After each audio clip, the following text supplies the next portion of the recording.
नागिन बाहु। रमा अपने बेटे चंदन के साथ चतरपुर गांव में रहती थी। चंदन एक खूबसूरत नौजवान था। गांव की सारी लड़कियां उसे बहुत पसंद करती थी। एक दिन चंदन पर शिवानी की नजर पड़ी और उसे चंदन से पहली नजर में ही प्यार हो गया। चंदन को भी शिवानी बहुत पसंद आई। कुछ ही दिनों में उनकी शादी हो गई। शिवानी की एक सच्चाई ये भी थी कि वो एक इच्छाधारी नागिन थी। रमा को चंदन की ये बात पसंद नहीं आई कि उसने अपनी मर्जी से शादी की, इसलिए रमा शिवानी को पसंद नहीं करती थी। बहू, मैं सत्संग में जा रही हूँ, तो घर का सारा काम संभाल लेगी ना? जी सासू माँ, आप चिंता मत कीजिए, आप आराम से सत्संग में जाइए, मैं घर का सारा काम कर लूंगी। हाँ तो ठीक है, सारे काम निपटा लेना। बर्तन धो देना, कपड़े भी पड़े हैं वो भी सुखा देना, और घर में फिनाइल वाले पोछे से सफाई भी कर देना। और ये देख, ये बाजार से सामान की लिस्ट लिखी है, उसे भी ले आना। हाय, शिवानी मन ही मन बोलती है, इतना सारा काम, बाप रे, बहुओं को क्या ये सारे काम करने पड़ते हैं? रमा सत्संग के लिए चली जाती है। शिवानी झाड़ू लेकर आती है और फिर सोचने लगती है, अब जब बहू बनी हूं तो इंसानों की तरह ही मुझे सारी जिम्मेदारियां निभानी चाहिए। पहले मार्केट जाकर सामान ले आती हूँ, फिर घर का काम कर लूंगी।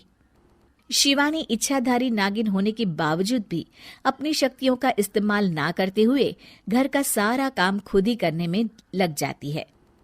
थोड़ी देर बाद उसे बहुत थकान महसूस होती है। उफ़ो, एक बहू को इतना सारा काम करना पड़ता है। इसका पता होता तो कभी शादी ही नहीं करती। बाप रे। घर के काम करते करते उसकी कब आंख लग जाती है उसे पता ही नहीं चलता। शाम को जब उसकी सास के आने का वक्त हो जाता है, दरवाजे की घंटी बजती है और शिवानी की नींद टूट जाती है। ओह, मम्मी जी तो आ भी गई और अभी तो आधा काम पड़ा हुआ है। मैं सासू माँ को क्या मुंह दिखाऊंगी? ओफो, क्या करूं?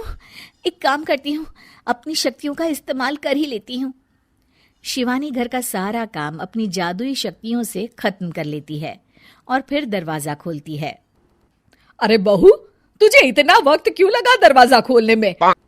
माफ कीजिएगा सासू माँ, मैं सो गई थी।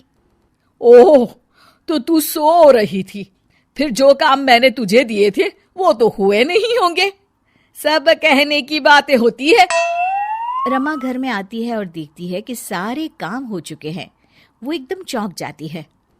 अरे, इसने तो सारे काम कर दिए, वो भी इतने अच्छे से। ये इंसान के भेष में कोई चुड़ैल तो नहीं है? अब क्या हुआ सासू माँ, आप क्या सोचने लग गई? अब कुछ नहीं। चलिए खाना खा लेते हैं। अगले दिन शिवानी रसोई में काम कर रही होती है, तभी वहां उसकी सास आ जाती है। बहू, आज ना मेरी कुछ सहेलियां आने वाली है, तुम कुछ अच्छा सा बना देना उनके लिए खाने में। जी मम्मी जी। रमा के जाने के बाद शिवानी अपनी जादुई शक्ति से सारा काम कर देती है। शाम को रमा की सारी सहेलियां आती हैं। अरे रमा, अपनी बहू से तो मिलवा। रमा शिवानी को बुलाती है। शिवानी बहुत ही सुंदर थी। रमा की सारी सहेलियां उसे देखकर चौंक जाती हैं। अरे रमा, तेरी बहू तो बहुत ही सुंदर है। अपने बेटे के लिए चुनकर बहू ढूंढी है तूने। ये लीजिए, आप ये कचौड़ी खाइए। रमा की सभी सहेलियां खाना खाती हैं और उन्हें खाना बहुत पसंद आता है। अरे वाह भाई वाह, रमा मान गए तुम्हारी बहू को, कितना अच्छा खाना बना लेती है।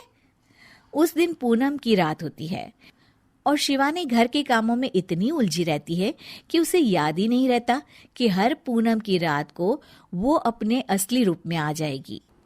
वो रसोई में काम कर रही होती है, तभी उसका असली रूप सामने आने लगता है। शिवानी ये देखकर घबरा जाती है।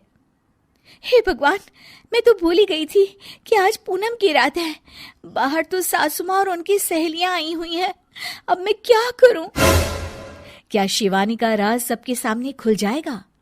जानने के लिए देखिए इच्छाधारी बहू पार्ट 2।